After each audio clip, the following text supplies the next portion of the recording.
আজ আমি আপনাদের পাঠ করে শোনাচ্ছি রবীন্দ্রনাথ ঠাকুরের লেখা জীবিত ও মৃত গল্পটি। রানীহাটের জমিদার সারদাশঙ্কর বাবুদের বাড়ির বিধবা বধূটির পিতৃকুলে কেহ ছিল না, সকলেই একে একে মারা গিয়াছে। পতিকুলেও ঠিক আপনার বলিতে কেহ নাই, পতিও নাই, পুত্রও নাই। একটি ভাসুরপো সারদাশঙ্করের ছোট ছেলেটি, সেই তাহার চক্ষের মণি। সে জন্মিবার পর তাহার মাতার বহু কাল ধরিয়া শক্ত পীড়া হইয়াছিল, সেই জন্য এই বিধবা কাকি কাদম্বিনী তাহাকে মানুষ করিয়াছে। পরের ছেলে মানুষ করিলে তাহার প্রতি প্রাণের টান আরও যেন বেশি হয়, কারণ তাহার উপরে অধিকার থাকে না, তাহার উপরে কোনো সামাজিক দাবি নাই, কেবল স্নেহের দাবি। কিন্তু কেবলমাত্র স্নেহ সমাজের সমক্ষে আপনার দাবি কোনো দলিল অনুসারে সপ্রমাণ করিতে পারে না এবং চাহেও না। কেবল অনিশ্চিত প্রাণের ধনটিকে দ্বিগুণ ব্যাকুলতার সহিত ভালোবাসে। বিধবার সমস্ত রুদ্ধ প্রীতি এই ছেলেটির প্রতি সিঞ্চন করিয়া একদিন শ্রাবণের রাত্রে কাদম্বিনীর অকস্মাৎ মৃত্যু হইল। হঠাৎ কী কারণে তাহার হৃদস্পন্দন স্তব্ধ হইয়া গেল। সময় জগতের আর সর্বত্রই চলিতে লাগিল। কেবল এই স্নেহকাতর ক্ষুদ্র কোমল বক্ষটির ভিতর সময়ের ঘড়ির কল চিরকালের মতো বন্ধ হইয়া গেল। পাছে পুলিশের উপদ্রব ঘটে, এই জন্য অধিক আড়ম্বর না করিয়া জমিদারের 4 জন ব্রাহ্মণ কর্মচারী অনতি বিলম্বে মৃতদেহ দাহ করিতে লইয়া গেল। রানীহাটের শ্মশান লোকালয় হইতে বহু দূরে। পুষ্করিণীর ধারে একখানি কুঠির এবং তাহার নিকটে একটা প্রকাণ্ড বটগাছ। বৃহৎ মাঠে আর কোথাও কিছু নাই। পূর্বে এইখান দিয়া নদী বহিত, এখন নদী একেবারে শুকাইয়া গেছে। সেই শুষ্ক জলপথের এক অংশ খনন করিয়া শ্মশানের পুষ্করিণী নির্মিত হইয়াছে। এখনকার লোকেরা এই পুষ্করিণীকেই পূর্ণ স্রোতস্বিনীর প্রতিনিধি স্বরূপ জ্ঞান করে। মৃতদেহ কুঠিরের মধ্যে স্থাপন করিয়া চিতার কাঠ আসিবার প্রতীক্ষায় 4 জনে বসিয়া রহিল। সময় এত দীর্ঘ বোধ হইতে লাগিল যে অধীর হইয়া 4 জনের মধ্যে নিতাই এবং গুরুচরণ কাঠ আনিতে এই বিলম্ব হইতেছে কেন দেখিতে গেল। বিধু এবং বনমালী মৃতদেহ রক্ষা করিয়া বসিয়া রহিল। শ্রাবণের অন্ধকার রাত্রি, থমথমে মেঘ গড়িয়া আছে, আকাশে একটি তারা দেখা যায় না। অন্ধকার ঘরে 2 জনে চুপ করিয়া বসিয়া রহিল। একজনের চাদরে দিয়াশলাই এবং বাতি বাঁধা ছিল। বর্ষাকালের দিয়াশলাই বহু চেষ্টাতেও জ্বলিল না। যে লণ্ঠন সঙ্গে ছিল তাহাও নিবিয়া গেছে। অনেকক্ষণ চুপ করিয়া থাকিয়া একজন কহিল, ভাই রে, 1 ছিলিম তামাকের জোগাড় থাকিলে বড় সুবিধা হইত, তাড়াতাড়িতে কিছুই আনা হয় নাই। অন্য ব্যক্তি কহিল, আমি চট করিয়া 1 দৌড়ে সমস্ত সংগ্রহ করিয়া আনিতে পারি। বনমালীর পলায়নের অভিপ্রায় বুঝিয়া বিধু কহিল, মাইরি, আর আমি বুঝি এখানে একলা বসিয়া থাকিব? আবার কথাবার্তা বন্ধ হইয়া গেল। 5 মিনিটকে 1 ঘণ্টা বলিয়া মনে হইতে লাগিল। যাহারা কাঠ আনিতে গিয়াছিল তাহাদিগকে মনে মনে ইহারা গালি দিতে লাগিল। তাহারা যে দিব্য আরামে কোথাও বসিয়া গল্প করিতে করিতে তামাক খাইতেছে, এ সন্দেহ ক্রমশ তাহাদের মনে ঘনীভূত হইয়া উঠিতে লাগিল। কোথাও কিছু শব্দ নাই, কেবল পুষ্করিণী তীর হইতে অবিশ্রাম ঝিল্লি এবং ভেকের ডাক শোনা যাইতেছে। এমন সময় মনে হইল যেন খাটটা ঈষৎ নড়িল, যেন মৃতদেহ পাশ ফিরিয়া শুইল। বিধু এবং বনমালী রামনাম জপিতে জপিতে কাঁপিতে লাগিল। হঠাৎ ঘরের মধ্যে একটা দীর্ঘ নিঃশ্বাস শোনা গেল। বিধু এবং বনমালী এক মুহূর্তে ঘর হইতে লম্ফ দিয়া বাহির হইয়া গ্রামের অভিমুখে দৌড় দিল। প্রায় ক্রোশ 1.5 পথ গিয়া দেখিল তাহাদের অবশিষ্ট 2 জন লণ্ঠন হাতে ফিরিয়া আসিতেছে। তাহারা বাস্তবিকই তামাক খাইতে গিয়াছিল, কাঠের কোনো খবর জানে না। তথাপি সংবাদ দিল গাছ কাটিয়া কাঠ ফাড়াইতেছে, অনতি বিলম্বে রওনা হইবে। তখন বিধু এবং বনমালী কুঠিরের সমস্ত ঘটনা বর্ণনা করিল। নিতাই এবং গুরুচরণ অবিশ্বাস করিয়া উড়াইয়া দিল এবং কর্তব্য ত্যাগ করিয়া আসার জন্য অপর 2 জনের প্রতি অত্যন্ত রাগ করিয়া বিস্তর ভৎসনা করিতে লাগিল। কাল বিলম্ব না করিয়া 4 জনেই শ্মশানে সেই কুঠিরে গিয়া উপস্থিত হইল। ঘরে ঢুকিয়া দেখিল মৃতদেহ নাই, শূন্য খাট পড়িয়া আছে। পরস্পর মুখ চাহিয়া রহিল। যদি শৃগালে লইয়া গিয়া থাকে, কিন্তু আচ্ছাদন বস্ত্রটি পর্যন্ত নাই। সন্ধান করিতে করিতে বাহিরে গিয়া দেখে কুঠিরের দ্বারের কাছে খানিকটা কাদা জমিয়াছিল, তাহাতে স্ত্রীলোকের সদ্য এবং ক্ষুদ্র পদচিহ্ন। শারদাশঙ্কর সহজ লোক নহেন, তাহাকে এই ভূতের গল্প বলিলে হঠাৎ যে কোনো শুভ ফল পাওয়া যাইবে এমন সম্ভাবনা নাই। তখন চারজন বিস্তর পরামর্শ করিয়া স্থির করিল যে দাহকার্য সমাধা হইয়াছে, এইরূপ খবর দেওয়াই ভালো।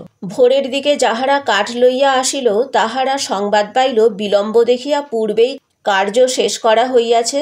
কুঠিরের মধ্যে কাষ্ঠ সঞ্চিত ছিল, এ সম্বন্ধে কাহারও সহজে সন্দেহ উপস্থিত হইতে পারে না, কারণ মৃতদেহ এমন কিছু বহুমূল্য সম্পত্তি নহে যে কেহ ফাঁকি দিয়া চুরি করিয়া লইয়া যাইবে। সকলেই জানেন, জীবনের যখন কোনো লক্ষণ পাওয়া যায় না তখন অনেক সময় জীবন প্রচ্ছন্নভাবে থাকে এবং সময় মতো পুনর্বার মৃতবৎ দেহে তাহার কার্য আরম্ভ হয়। কাদম্বিনীও মরে নাই, হঠাৎ কী কারণে তাহার জীবনের ক্রিয়া বন্ধ হইয়া গিয়াছিল। যখন সে সচেতন হইয়া উঠিল, দেখিল চতুর্দিকে নিবিড় অন্ধকার। চিরাভ্যাস মতো যেখানে শয়ন করিয়া থাকে, মনে হইল এটা সে জায়গা নহে। একবার ডাকিল, দিদি।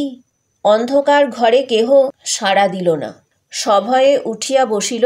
মনে পড়িল সেই মৃত্যু শয্যার কথা, সেই হঠাৎ বক্ষের কাছে একটা বেদনা, শ্বাসরোধের উপক্রম। তাহার বড় যা ঘরের কোণে বসিয়া একটি অগ্নিকুণ্ডের উপরে খোকার জন্য দুধ গরম করিতেছে। কাদম্বিনী আর দাঁড়াইতে না পারিয়া বিছানার উপর আছাড় খাইয়া পড়িল। রুদ্ধকণ্ঠে কহিল, দিদি, একবার খোকাকে আনিয়া দাও, আমার প্রাণ কেমন করিতেছে।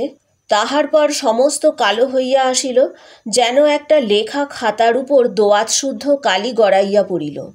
কাদম্বিনীর সমস্ত স্মৃতি এবং চেতনা, বিশ্বগ্রন্থের সমস্ত অক্ষর এক মুহূর্তে একাকার হইয়া গেল। খোকা তাহাকে একবার শেষবারের মতো তাহার সেই সুমিষ্ট ভালোবাসার স্বরে কাকিমা বলিয়া ডাকিয়াছিল কিনা, তাহার অনন্ত অজ্ঞাত মরণযাত্রার পথে চিরপরিচিত পৃথিবী হইতে এই সে স্নেহ পাথেয়টুকু সংগ্রহ করিয়া আনিয়াছিল কিনা, বিধবার তাহাও মনে পড়ে না। প্রথমে মনে হইল জমালয় বুঝি এইরূপ চিরনির্জন এবং চিরান্ধকার। সেখানে কিছুই দেখিবার নাই, শুনিবার নাই, কাজ করিবার নাই, কেবল চিরকাল এইরূপ উঠিয়া জাগিয়া বসিয়া থাকিতে হইবে। তাহার পর যখন মুক্ত দ্বার দিয়া হঠাৎ একটা ঠান্ডা বাদলার বাতাস দিল এবং বর্ষার ভেকের ডাক কানে প্রবেশ করিল, তখন এক মুহূর্তে তাহার এই স্বল্প জীবনের আশৈশব সমস্ত বর্ষার স্মৃতি ঘনীভূতভাবে তাহার মনে উদয় হইল এবং পৃথিবীর নিকট সংস্পর্শ সে অনুভব করিতে পারিল। একবার বিদ্যুৎ চমকিয়া উঠিল। সম্মুখে পুষ্করিণী, বটগাছ, বৃহৎ মাঠ এবং সুদূর তরুশ্রেণী এক পলকে চোখে পড়িল। মনে পড়িল মাঝে মাঝে পুণ্যতিথি উপলক্ষে এই পুষ্করিণীতে আসিয়া স্নান করিয়াছে এবং মনে পড়িল সেই সময়ে এই শ্মশানে মৃতদেহ দেখিয়া মৃত্যুকে কি ভয়ানক মনে হইত। প্রথমেই মনে হইল বাড়ি ফিরিয়া যাইবে, কিন্তু তখনই ভাবিল, আমি তো বাঁচিয়া নাই, আমাকে বাড়িতে লইবে কেন? সেখানে যে অমঙ্গল হইবে। জীব রাজ্য হইতে আমি যে নির্বাসিত হইয়া আসিয়াছি, আমি যে আমার প্রেতাত্মা। তাই যদি না হইবে, তবে সে এই অর্ধরাত্রে শারদাশঙ্করের সুরক্ষিত অন্তঃপুর হইতে এই দুর্গম শ্মশানে আসিল কেমন করিয়া? এখনও যদি তার অন্ত্যেষ্টিক্রিয়া শেষ না হইয়া থাকে, তবে দাহ করিবার লোকজন গেল কোথায়? শারদাশঙ্করের আলোকিত গৃহে তাহার মৃত্যুর শেষ মুহূর্ত মনে পড়িল। তাহার পরেই এই বহু দূরবর্তী জনশূন্য অন্ধকার শ্মশানের মধ্যে আপনাকে একাকিনী দেখিয়া সে জানিল, আমি এই পৃথিবীর জনসমাজের আর কেহ নহি। আমি অতি ভীষণ অকল্যাণকারিণী, আমি আমার প্রেতাত্মা। এই কথা মনে উদয় হইবা মাত্রই তাহার মনে হইল তাহার চতুর্দিক হইতে বিশ্বনিয়মের সমস্ত বন্ধন যেন ছিন্ন হইয়া গেছে, যেন তাহার অদ্ভুত শক্তি, অসীম স্বাধীনতা, যেখানে ইচ্ছা যাইতে পারে, যাহা ইচ্ছা করিতে পারে। এই অভূতপূর্ব নূতন ভাবের আবির্ভাবে সে উন্মত্তের মতো হইয়া হঠাৎ একটা দমকা বাতাসের মতো ঘর হইতে বাহির হইয়া অন্ধকার শ্মশানের উপর দিয়া চলিল। মনে লজ্জা ভয় ভাবনার লেশ মাত্র রহিল না। চলিতে চলিতে চরণ শ্রান্ত, দেহ দুর্বল হইয়া আসিতে লাগিল। মাঠের পর মাঠ আর শেষ হয় না। মাঝে মাঝে ধান্যক্ষেত্র, কোথাও বা 1 হাঁটু জল দাঁড়াইয়া আছে। যখন ভোরের আলো অল্প অল্প দেখা দিয়াছে, তখন অদূরে লোকালয়ের বাঁশঝাড় হইতে 2-1টা পাখির ডাক শোনা গেল। তখন তাহার কেমন ভয় করিতে লাগিল। পৃথিবীর সহিত জীবিত মানুষের সহিত এখন তাহার কিরূপ সম্পর্ক দাঁড়াইয়াছে সে কিছু জানে না। যতক্ষণ মাঠে ছিল, শ্মশানে ছিল, শ্রাবণ রজনীর অন্ধকারের মধ্যে ছিল, ততক্ষণ সে যেন নির্ভয়ে ছিল, যেন আপন রাজ্যে ছিল। দিনের আলোকে লোকালয় তাহার পক্ষে অতি ভয়ঙ্কর স্থান বলিয়া বোধ হইল। মানুষ ভূতকে ভয় করে, ভূতও মানুষকে ভয় করে। মৃত্যু নদীর 2 পারে 2 জনের বাস। কাপড়ে কাদা মাখিয়া অদ্ভুত ভাবের বশে ও রাত্রি জাগরণে পাগলের মতো হইয়া কাদম্বিনীর যেরূপ চেহারা হইয়াছিল, তাহাতে মানুষ দেখিয়া ভয় পাইতে পারিত এবং ছেলেরা দূরে পালাইয়া গিয়া তাহাকে ঢেলা মারিত। সৌভাগ্যক্রমে একটি পথিক ভদ্রলোক তাহাকে সর্বপ্রথম এই অবস্থায় দেখিতে পায়। সে আসিয়া কহিল, মা, তোমাকে ভদ্র কুলবধূ বলিয়া বোধ হইতেছে। তুমি এ অবস্থায় একলা পথে কোথায় চলিয়াছ? কাদম্বিনী প্রথমে কোনো উত্তর না দিয়া তাকাইয়া রহিল। হঠাৎ কিছুই ভাবিয়া পাইল না। সে যে সংসারের মধ্যে আছে, তাহাকে যে ভদ্র কুলবধূর মতো দেখাইতেছে, গ্রামের পথে পথিক তাহাকে যে প্রশ্ন জিজ্ঞাসা করিতেছে, এ সমস্তই তাহার কাছে অভাবনীয় বলিয়া বোধ হইল। পথিক তাহাকে পুনশ্চ কহিল, চলো মা, আমি তোমাকে ঘরে পৌঁছাইয়া দিই। তোমার বাড়ি কোথায় আমাকে বলো। কাদম্বিনী চিন্তা করিতে লাগিল। শ্বশুরবাড়ি ফিরিবার কথা মনে স্থান দেওয়া যায় না। বাপের বাড়ি তো নাই। তখন ছেলেবেলার সইকে মনে পড়িল। সই যোগমায়ার সহিত যদিও ছেলেবেলা হইতে বিচ্ছেদ, তথাপি মাঝে মাঝে চিঠিপত্র চলে। এক এক সময় রীতিমতো ভালোবাসার লড়াই চলিতে থাকে। কাদম্বিনী জানাইতে চাহে ভালোবাসা তাহার দিকেই প্রবল। যোগমায়া জানাইতে চাহে কাদম্বিনী তাহার ভালোবাসার যথোপযুক্ত প্রতিদান দেয় না। কোনো সুযোগে একবার উভয়ের মিলন হইতে পারিলে যে একদণ্ড কেহ কাহাকে চোখের আড়াল করিতে পারিবে না, এ বিষয়ে কোনো পক্ষেরই কোনো সন্দেহ ছিল না। কাদম্বিনী ভদ্রলোকটিকে কহিল, নিশিন্দপুরে শ্রীপতিচরণ বাবুর বাড়ি যাইব। পথিক কলিকাতায় যাইতেছিলেন। নিশিন্দপুর যদিও নিকটবর্তী নহে, তথাপি তাহার গম্য পথেই পড়ে।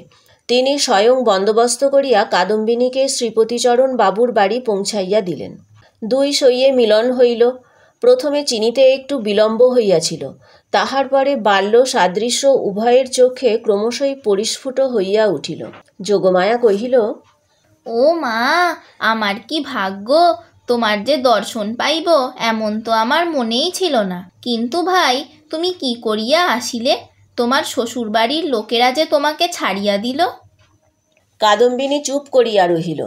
অবশেষে কহিল, ভাই, শ্বশুরবাড়ির কথা আমাকে জিজ্ঞাসা করিও না। আমাকে দাসীর মতো বাড়ির এক প্রান্তে স্থান দিও, আমি তোমাদের কাজ করিয়া দিব। যোগমায়া কহিল, ও মা, সে কি কথা? দাসীর মতো থাকিবে কেন? তুমি আমার সই, তুমি আমার ইত্যাদি। এমন সময় শ্রীপতি ঘরে প্রবেশ করিল। কাদম্বিনী খানিকক্ষণ তাহার মুখের দিকে তাকাইয়া ধীরে ধীরে ঘর হইতে বাহির হইয়া গেল। মাথায় কাপড় দেওয়া বা কোনরূপ সংকোচ বা সম্ভ্রমের লক্ষণ দেখা গেল না। পাছে তাহার সইয়ের বিরুদ্ধে শ্রীপতি কিছু মনে করে, এজন্য ব্যস্ত হইয়া যোগমায়া নানা রূপে তাহাকে বুঝাইতে আরম্ভ করিল। কিন্তু এতই অল্প বুঝাইতে হইল এবং শ্রীপতি এত সহজে যোগমায়ার সমস্ত প্রস্তাব অনুমোদন করিল যে যোগমায়া মনে মনে বিশেষ সন্তুষ্ট হইল না। কাদম্বিনী সইয়ের বাড়িতে আসিল, কিন্তু সইয়ের সঙ্গে মিশিতে পারিল না। মাঝে মৃত্যুর ব্যবধান। আত্মসম্বন্ধে সর্বদা সন্দেহ এবং চেতনা থাকলে পরের সঙ্গে মেলা যায় না। কাদম্বিনী যোগমায়ার মুখের দিকে চায় এবং কি যেন ভাবে। মনে করে, স্বামী এবং ঘরকন্যা লইয়া ও যেন বহু দূরে আর এক জগতে আছে। স্নেহ, মমতা এবং সমস্ত কর্তব্য লইয়া ও যেন পৃথিবীর লোক, আর আমি যেন শূন্য ছায়া। ও ও যেন অস্তিত্বের দেশে, আর আমি যেন অনন্তের মধ্যে। যোগমায়ারও কেমন যেন করিতে লাগিল, কিছুই বুঝিতে পারিল না। স্ত্রীলোক রহস্য সহ্য করিতে পারে না, কারণ অনিশ্চিতকে লইয়া কবিত্ব করা যায়, বীরত্ব করা যায়, পাণ্ডিত্য করা যায়, কিন্তু ঘরকন্যা করা যায় না। এই জন্য স্ত্রীলোক যেটা বুঝিতে পারে না, হয় সেটার অস্তিত্ব বিলোপ করিয়া তাহার সহিত কোনো সম্পর্ক রাখে না, নয় তাহাকে স্বহস্তে নূতন মূর্তি দিয়া নিজের ব্যবহারযোগ্য একটি সামগ্রী গড়িয়া তোলে। যদি দুইয়ের কোনোটি না পারে, তবে তাহার উপর ভারী রাগ করিতে থাকে। কাদম্বিনী যতই দুর্বোধ্য হইয়া উঠিল, যোগমায়া তাহার উপর ততই রাগ করিতে লাগিল। ভাবিল, এ কি উপদ্রব স্কন্ধের ওপর চাপিল। আবার আর এক বিপদ। কাদম্বিনীর আপনাকে আপনি ভয় করে। সে নিজের কাছ হইতে নিজে কিছুতেই পালাইতে পারে না। যাহাদের ভূতের ভয় আছে, তাহারা আপনার পশ্চাৎদিককে ভয় করে। যেখানে দৃষ্টি রাখিতে পারে না, সেইখানেই ভয়। কিন্তু কাদম্বিনীর আপনার মধ্যেই সর্বাপেক্ষা বেশি ভয়, বাহিরে তাহার ভয় নাই। এই জন্য বিজন দ্বিপ্রহরে সে একা ঘরে এক একটি চিৎকার করিয়া উঠিত, এবং সন্ধ্যাবেলায় দীপালোকে আপনার ছায়া দেখিলে তাহার গা ছমছম করিতে থাকিত। তাহার এই ভয় দেখিয়া বাড়িশুদ্ধ লোকের মনে কেমন একটা ভয় জন্মিয়া গেল। চাকর দাসীরা এবং যোগমায়া যখন তখন যেখানে সেখানে ভূত দেখিতে আরম্ভ করিল। একদিন এমন হইল, কাদম্বিনী অর্ধরাত্রে আপনার শয়ন গৃহ হইতে কাঁদিয়া বাহির হইয়া একেবারে যোগমায়ার গৃহদ্বারে আসিয়া কহিল, দিদি, দিদি, তোমার দুটি পায়ে পড়ি গো, আমায় একলা ফেলিয়া রাখিও না। যোগমায়ার যেমন ভয়ও পাইল, তেমনি রাগও হইল। ইচ্ছা করিল তদ্দণ্ডেই কাদম্বিনীকে দূর করিয়া দেয়। দয়াপরবশ শ্রীপতি অনেক চেষ্টায় তাহাকে ঠান্ডা করিয়া পার্শ্ববর্তী গৃহে স্থান দিল। পরদিন অসময়ে অন্তঃপুরে শ্রীপতির তলব হইল। যোগমায়া তাহাকে অকস্মাৎ ভর্ৎসনা করিতে আরম্ভ করিল। হাঁ গা, তুমি কেমন ধারা লোক! একজন মেয়ে মানুষ আপন শ্বশুরঘর ছাড়িয়া তোমার ঘরে আসিয়া অধিষ্ঠান হইল, মাসখানেক হইয়া গেল, তবু যাইবার নাম করে না। আর তোমার মুখে যে একটি আপত্তি মাত্র শুনি না। তোমার মনের ভাবটা কি বুঝাইয়া বলো দেখি। তোমরা পুরুষ মানুষ এমনি জাতি বটে। বাস্তবিক সাধারণ স্ত্রী জাতির পরে পুরুষ মানুষের একটা নির্বিচার পক্ষপাত আছে, এবং সেজন্য স্ত্রীলোকেরাই তাহাদিগকে অধিক অপরাধী করে। নিঃসহায় অথচ সুন্দরী কাদম্বিনীর প্রতি শ্রীপতির করুণা যে যথাচিত মাত্রার কিঞ্চিত অধিক ছিল, তাহার বিরুদ্ধে তিনি যোগমায়ার গাত্র স্পর্শপূর্বক শপথ করিতে উদ্যত হইলেও তাহার ব্যবহারে তাহার প্রমাণ পাওয়া যাইত। তিনি মনে করিতেন, নিশ্চয়ই শ্বশুরবাড়ির লোকেরা এই পুত্রহীনা বিধবার প্রতি অন্যায় অত্যাচার করিত, তাই নিতান্ত সহ্য করিতে না পারিয়া পলাইয়া কাদম্বিনী আমার আশ্রয় লইয়াছে। ইহার যখন বাপ মা কেহই নাই, তখন আমি ইহাকে কি করিয়া ত্যাগ করি? এই বলিয়া তিনি কোনরূপ সন্ধান হইতে ক্ষান্ত ছিলেন, এবং কাদম্বিনীকেও এই অপ্রীতিকর বিষয়ে প্রশ্ন করিয়া ব্যথিত করিতে তাহার প্রবৃত্তি হইত না। তখন তাহার স্ত্রী তাহার অসার কর্তব্য বুদ্ধিতে নানা প্রকার আঘাত দিতে লাগিল। কাদম্বিনীর শ্বশুরবাড়িতে খবর দেয়া যে তাহার গৃহের শান্তি রক্ষার পক্ষে একান্ত আবশ্যক, তাহা তিনি বেশ বুঝিতে পারিলেন। অবশেষে স্থির করিলেন, হঠাৎ চিঠি লিখিয়া বসিলে ভালো ফল নাও হইতে পারে। অতএব রানীহাটে তিনি নিজে গিয়া সন্ধান লইয়া যাহা কর্তব্য স্থির করিবেন। শ্রীপতি তো গেলেন। এদিকে যোগমায়া আসিয়া কাদম্বিনীকে কহিল, সই, এখানে তোমার আর থাকা ভালো দেখাইতেছে না, লোকে বলিবে কি? কাদম্বিনী গম্ভীরভাবে যোগমায়ার মুখের দিকে তাকাইয়া কহিল, লোকের সহিত আমার সম্পর্ক কি? যোগমায়া কথা শুনিয়া অবাক হইয়া গেল। কিঞ্চিত রাগিয়া কহিল, তোমার না থাকিতে পারে, আমাদের তো আছে। আমরা পরের ঘরের বধূকে কি বলিয়া আটক করিয়া রাখিব? কাদম্বিনী কহিল, আমার শ্বশুর ঘর কোথায়? যোগমায়া ভাবিল, মরণ, পোড়া কপালি বলে কি? কাদম্বিনী ধীরে ধীরে কহিল, আমি কি তোমাদের কেহ? আমি কি এ পৃথিবীর? তোমরা হাসিতেছ, কাঁদিতেছ, ভালোবাসিতেছ, সবাই আপন আপন লইয়া আছো। আমি তো কেবল চাহিয়া আছি। তোমরা মানুষ আর আমি ছায়া। বুঝিতে পারি না ভগবান আমাকে তোমাদের এই সংসারের মাঝখানে কেন রাখিয়াছেন। তোমরাও ভয় করো পাছে তোমাদের হাসি খেলার মধ্যে আমি অমঙ্গল আনি।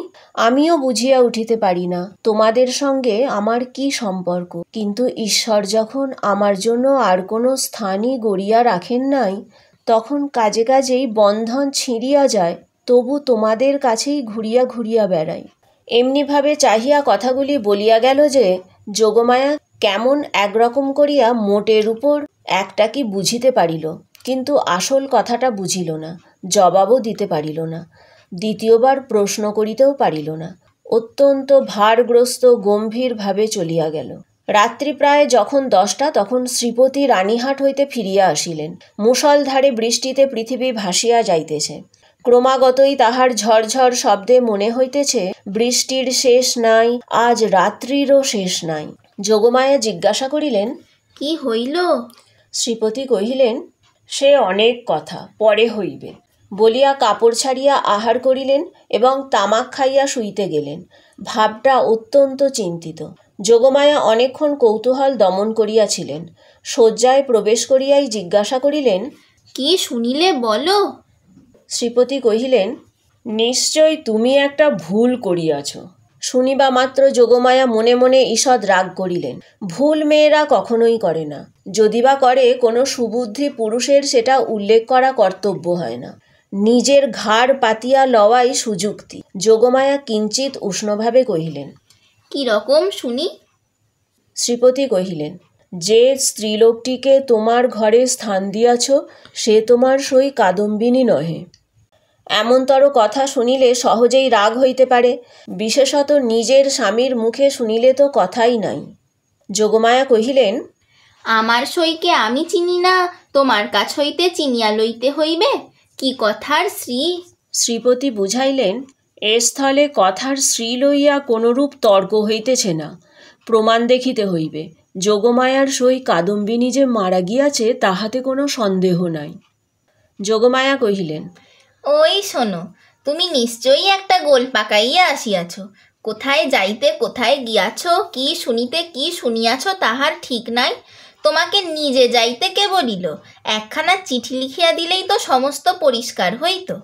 নিজের কর্মপটুতার প্রতি স্ত্রীর এইরূপ বিশ্বাসের অভাবে শ্রীপতি অত্যন্ত ক্ষুণ্ণ হইয়া বিস্তারিতভাবে সমস্ত প্রমাণ প্রয়োগ করিতে লাগিলেন, কিন্তু কোনো ফল হইল না। উভয় পক্ষে হাঁ না করিতে করিতে রাত্রি দ্বীপ্রহর হইয়া গেল। যদিও কাদম্বিনীকে এই দণ্ডেই গৃহ হইতে বহিষ্কৃত করিয়া দেওয়া সম্বন্ধে স্বামী স্ত্রী কাহারও মতভেদ ছিল না, কারণ শ্রীপতির বিশ্বাস তাহার অতিথি ছদ্ম পরিচয়ে তাহার স্ত্রীকে এতদিন প্রতারণা করিয়াছে এবং যোগমায়ার বিশ্বাস সে কুলোত্যাগিনী। তথাপি উপস্থিত তর্কটা সম্বন্ধে উভয়ের কেহই হার মানিতে চাহেন না। উভয়ের কণ্ঠস্বর ক্রমেই উচ্চ হইতে লাগিল। ভুলিয়া গেলেন পাশের ঘরেই কাদম্বিনী শুইয়া আছে। একজন বলেন, ভালো বিপদেই পড়া গেল, আমি নিজের কানে শুনিয়া আসিলাম। আর একজন দৃঢ়স্বরে বলেন, সে কথা বলিলে মানিব কেন? আমি নিজের চক্ষে দেখিতেছি। অবশেষে যোগমায়া জিজ্ঞাসা করিলেন, আচ্ছা, কাদম্বিনী কবে মরিল বলো দেখি। ভাবিলেন কাদম্বিনীর কোনো একটা চিঠির তারিখের সহিত অনৈক্য বাহির করিয়া শ্রীপতির ভ্রম সপ্রমাণ করিয়া দিবেন। শ্রীপতি যে তারিখের কথা বলিলেন উভয়ে হিসেব করিয়া দেখিলেন, যেদিন সন্ধ্যাবেলায় কাদম্বিনী তাহাদের বাড়িতে আসে সে তারিখ ঠিক তাহার পূর্বের দিনেই পড়ে। শুনিবা মাত্র যোগমায়ার বুকটা হঠাৎ কাঁপিয়া উঠিল। শ্রীপতিরও কেমন একরকম বোধ হইতে লাগিল। এমন সময় তাহাদের ঘরের দ্বার খুলিয়া গেল। একটা বাদলার বাতাস আসিয়া প্রদীপটা ফস করিয়া নিভিয়া গেল। বাহিরের অন্ধকার প্রবেশ করিয়া এক মুহূর্তে সমস্ত ঘরটা আগাগোড়া ভরিয়া গেল। কাদম্বিনী একেবারে ঘরের ভিতর আসিয়া দাঁড়াইল। তখন রাত্রি 2:30 প্রহর হইয়া গিয়াছে। বাহিরে অবিশ্রাম বৃষ্টি পড়িতেছে। কাদম্বিনী কহিল, সই আমি তোমার সেই কাদম্বিনী, কিন্তু এখন আমি আর বাঁচিয়া নাই, আমি মরিয়া আছি। যোগমায়া ভয়ে চিৎকার করিয়া উঠিলেন। শ্রীপতিরও বাক্যস্ফূর্তি হইল না। কিন্তু আমি মরিয়াছি ছাড়া তোমাদের কাছে কি অপরাধ করিয়াছি? আমার যদি ইহলোকেও স্থান নাই, পরলোকেও স্থান নাই, ওগো আমি তবে কোথায় যাইব? তীব্র কণ্ঠে চিৎকার করিয়া যেন এই গভীর বর্ষা নিশীথে সুপ্ত বিধাতাকে জাগ্রত করিয়া জিজ্ঞাসা করিল, ওগো, আমি কোথায় যাইব? এই বলিয়া মূর্ছিত দম্পতিকে অন্ধকার ঘরে ফেলিয়া বিশ্বজগতে কাদম্বিনী আপনার স্থান খুঁজিতে গেল। কাদম্বিনী যে কেমন করিয়া রানীহাটে ফিরিয়া গেল তাহা বলা কঠিন, কিন্তু প্রথমে কাহাকেও দেখা দিল না। সমস্ত দিন অনাহারে একটা ভাঙা পোড়ো মন্দিরে যাপন করিল। বর্ষার অকাল অন্ধকার যখন অত্যন্ত ঘন হইয়া আসিল এবং আসন্ন দুর্যোগের আশঙ্কায় গ্রামের লোকেরা ব্যস্ত হইয়া আপন আপন গৃহ আশ্রয় করিল, তখন কাদম্বিনী পথে বাহির হইল। শ্বশুরবাড়ির দ্বারে গিয়া একবার তাহার হৃৎকম্প উপস্থিত হইয়াছিল, কিন্তু মস্ত ঘোমটা টানিয়া যখন ভিতরে প্রবেশ করিল, দাসী ভ্রমে দাড়িরা কোনরূপ বাধা দিল না। এমন সময় বৃষ্টি খুব চাপিয়া আসিল, বাতাসও বেগে বহিতে লাগিল। তখন বাড়ির গৃহিণী শারদাশঙ্করের স্ত্রী তাহার বিধবা ননদের সহিত তাস খেলিতেছিলেন। ঝি ছিল রান্নাঘরে এবং পীড়িত খোকা জ্বরের উপশমে শয়নগৃহে বিছানায় ঘুমাইতেছিল। কাদম্বিনী সকলের চক্ষু এড়াইয়া সেই ঘরে প্রবেশ করিল। সে যে কি ভাবিয়া শ্বশুরবাড়ি আসিয়াছিল জানি না, সে নিজেও জানে না। কেবল এইটুকু জানে যে একবার খোকাকে চক্ষে দেখিয়া যাইবার ইচ্ছা। তাহার পর কোথায় যাইবে, কি হইবে সে কথা সে ভাবেও নাই। দীপালোকে দেখিল রুগ্ন শীর্ণ খোকা হাত মুঠা করিয়া ঘুমাইয়া আছে। দেখিয়া উত্তপ্ত হৃদয় যেন তৃষাতুর হইয়া উঠিল। তাহার সমস্ত বালাই লইয়া তাহাকে একবার বুকে চাপিয়া না ধরিলে কি বাঁচা যায়? আর তাহার পর মনে পড়িল, আমি নাই, ইহাকে দেখিবার কে আছে? ইহার মা সঙ্গ ভালোবাসে, গল্প ভালোবাসে, খেলা ভালোবাসে। এতদিন আমার হাতে ভার দিয়াই সে নিশ্চিন্ত ছিল। কখনো তাহাকে ছেলে মানুষ করিবার কোনো দায় পোহাইতে হয় নাই। আজ ইহাকে কে তেমন করিয়া যত্ন করিবে? এমন সময় খোকা হঠাৎ পাশ ফিরিয়া অর্ধ নিদ্রিত অবস্থায় বলিয়া উঠিল, কাকিমা, জল দে। মরিয়া যাই, সোনা আমার, তোর কাকিমাকে এখনো ভুলিস নাই? তাড়াতাড়ি কুঁজা হইতে জল গড়াইয়া লইয়া খোকাকে বুকের উপর তুলিয়া কাদম্বিনী তাহাকে জলপান করাইল। যতক্ষণ ঘুমের ঘোর ছিল, চিরাভ্যাস মতো কাকিমার হাত হইতে জল খাইতে খোকার কিছুই আশ্চর্যবোধ হইল না। অবশেষে কাদম্বিনী যখন বহুকালের আকাঙ্ক্ষা মিটাইয়া তাহার মুখ চুম্বন করিয়া তাহাকে আবার শুয়াইয়া দিল, তখন তাহার ঘুম ভাঙিয়া গেল এবং কাকিমাকে জড়াইয়া ধরিয়া জিজ্ঞাসা করিল, কাকিমা, তুই মরে গিয়েছিলি? কাকিমা কহিল, হাঁ খোকা। আবার তুই খোকার কাছে ফিরে এসেছিস, আর তুই মরে যাবি নে? ইহার উত্তর দিবার পূর্বেই একটা গোল বাঁধিল। ঝি এক বাটি সাগু হাতে করিয়া ঘরে প্রবেশ করিয়াছিল। হঠাৎ বাটি ফেলিয়া মা গো বলিয়া আছাড় খাইয়া পড়িয়া গেল। চিৎকার শুনিয়া তাস ফেলিয়া গিন্নি ছুটিয়া আসিলেন এবং ঢুকিতেই তিনি একেবারে কাঠের মতো হইয়া গেলেন। পলাইতেও পারিলেন না, মুখ দিয়া একটা কথাও সরিল না। এই সকল ব্যাপার দেখিয়া খোকারও মনে ভয়ের সঞ্চার হইল। সে কাঁদিয়া বলিয়া উঠিল, কাকিমা, তুই যা। কাদম্বিনী অনেকদিন পর আজ অনুভব করিয়াছে যে সে মরে নাই। সেই পুরাতন ঘর দ্বার, সেই সমস্ত, সেই খোকা, সেই স্নেহ তাহার পক্ষে সমান জীবন্তভাবেই আছে।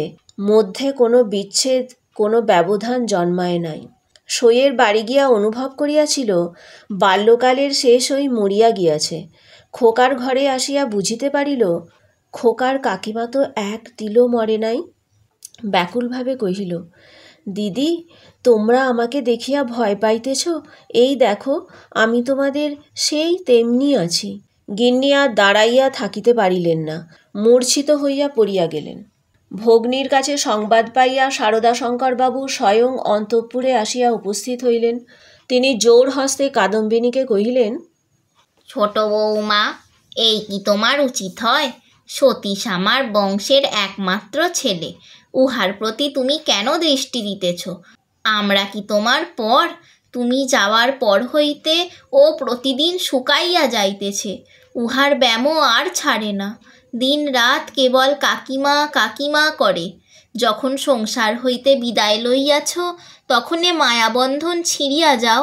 আমরা তোমার যথোচিত সৎকার করিব।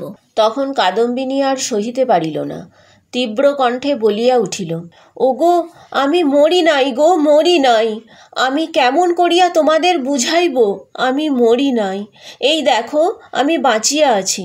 বলিয়া কাঁসার বাটিটা ভূমি হইতে তুলিয়া কপালে আঘাত করিতে লাগিল, কপাল ফাটিয়া রক্ত বাহির হইতে লাগিল।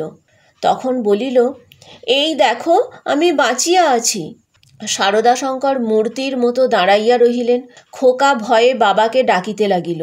দুই মূর্ছিতা রমণী মাটিতে পড়িয়া রহিল। তখন কাদম্বিনী, ওগো আমি মরি নাই গো, মরি নাই গো, মরি নাই বলিয়া চিৎকার করিয়া ঘর হইতে বাহির হইয়া সিঁড়ি বাহিয়া নামিয়া অন্তঃপুরের পুষ্করিণীর জলের মধ্যে গিয়া পড়িল। শারদাশঙ্কর উপরের ঘর হইতে শুনিতে পাইলেন, ঝপাস করিয়া একটা শব্দ হইল। সমস্ত রাত্রি বৃষ্টি পড়িতে লাগিল। তাহার পরদিন সকালেও বৃষ্টি পড়িতেছে, মধ্যাহ্নেও বৃষ্টির বিরাম নাই। কাদম্বিনী মরিয়া প্রমাণ করিল সে মরে নাই। এই গল্প পাঠ যদি আপনাদের ভালো লাগে, আমার চ্যানেলটিকে লাইক, শেয়ার এবং সাবস্ক্রাইব করবেন। আপনাদের মূল্যবান মতামত কমেন্টের মাধ্যমে জানাবেন।